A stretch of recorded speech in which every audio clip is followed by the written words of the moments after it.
Hey guys, so today I wanted to share with you about my Wellesley experience because some of you have asked me questions about how I got into college, what my experience was like at Wellesley, and I wanted to answer those questions for you. By the way, this is the rawest form of myself. I just took a shower, put on some skincare, and I look kind of rough, but I didn't find any other time to shoot this video, and I know that some of you are waiting for answers. I think there was maybe like 3 of y'all who asked me questions, but the 3 of you guys are really important to me, so I'm going to answer these questions. Just before I go further with this video, I want to just say that I am one person out of many other students of Wellesley who had a completely different experience. So I hope that my experience can help you determine whether you want to attend Wellesley or not, but I just want you to keep in mind that this is not my story isn't representative of all the other students who've went to Wellesley. So the first question is from Jane Lee, and her question is, hi Jane, I'm assuming you're Korean, so hello, 안녕.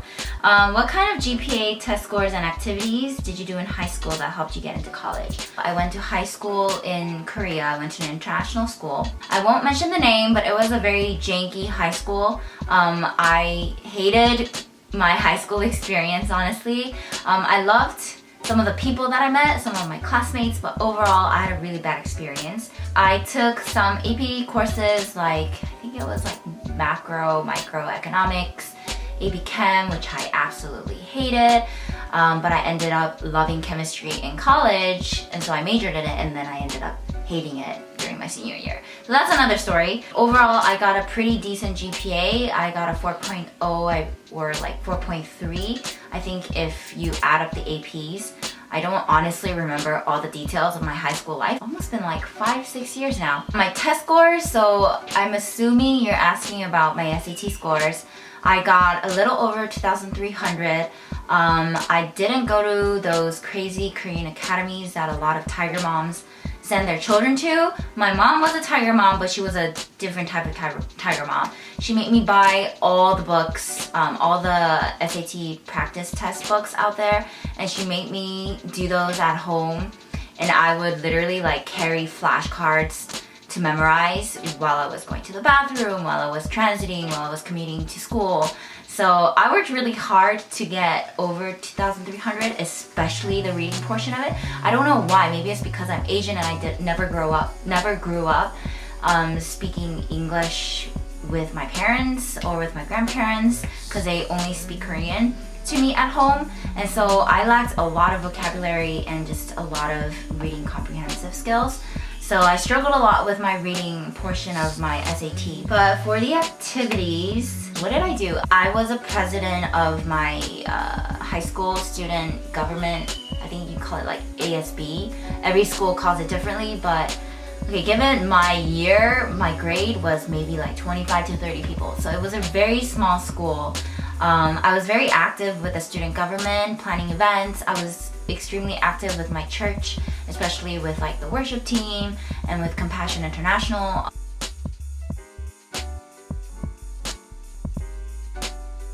I think the key here really is consistency and showing potential in leadership. It doesn't matter if you're part of an organization for 4 years of high school, if you've never really taken initiatives and ran with whatever role you were given, like that doesn't really speak much to the admissions officers in college. You feel like you're not doing as many activities as possible. What these admissions officers are looking for is not actually like the number of activities that you're doing. It's more of how significant were you in leading, I don't know, XYZ campaigns for your school.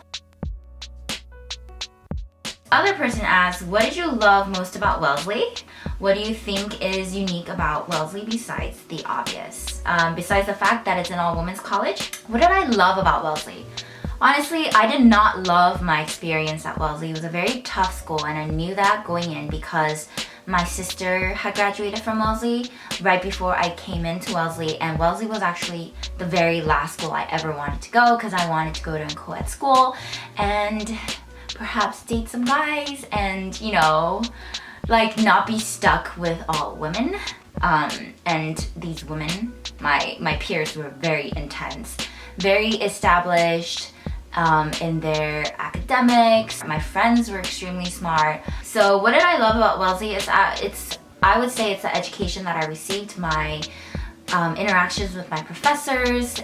They were always very accessible to us when I had to do P sets, so problem sets for my chem classes. There wasn't a time when I felt stuck because I couldn't meet my professor. When I was taking an MIT class for an exchange, I think it was like data analytics, and I was completely clueless. I didn't know what to do with my assignment, and just the professor wasn't readily available, and that really frustrated me. So I ended up dropping the class because I was super stressed out because I wasn't able to turn in any of my homework. But I think that's really unique about Wellesley is the professors, the relationship that you have with your friends. I built I built a few very strong friendships there, and I still keep in touch. And even if we're not texting all the time, I know that they're always going to be there for me. So I really value and treasure the friendships that came out of Wellesley. Number 2, how do you think Wellesley impacted you as a person? So this is one of the main reasons why I decided to go to Wellesley, besides the fact that they gave me the most financial aid, was when I saw my sister enter Wellesley and when I saw her graduate from Wellesley, I saw a huge difference in her confidence. And I think that confidence really comes from Wellesley training you to be a leader wherever you are, and that is not something that you can just create for yourself. It's something that just develops in you as you experience hardships in Wellesley. I'm telling you, there were many times when I cried because life was tough at Wellesley. Like, there's a reason why we call Wellesley Swellesley or Hellesley. Like, my sister and I always joked about how we hated Hellesley, but then it was like Swellesley when springtime came, and then once you graduate, you just kind of flourish. Because you're out of that boot camp. Wellesley impacted me to be a strong leader, but not in like a forceful way. I'm confident of who I am, and of just, I went through a lot of identity crisis when I was in Wellesley, and it's a very tough environment to be in because girls there are just super intense and ambitious, and you just gotta survive in that kind of atmosphere. After graduating, I could see why people still attend Wellesley, and why there's such a strong alum network. So how would you describe the community? That kind of plays along with what I just answered. The community is very niche and very strong knit.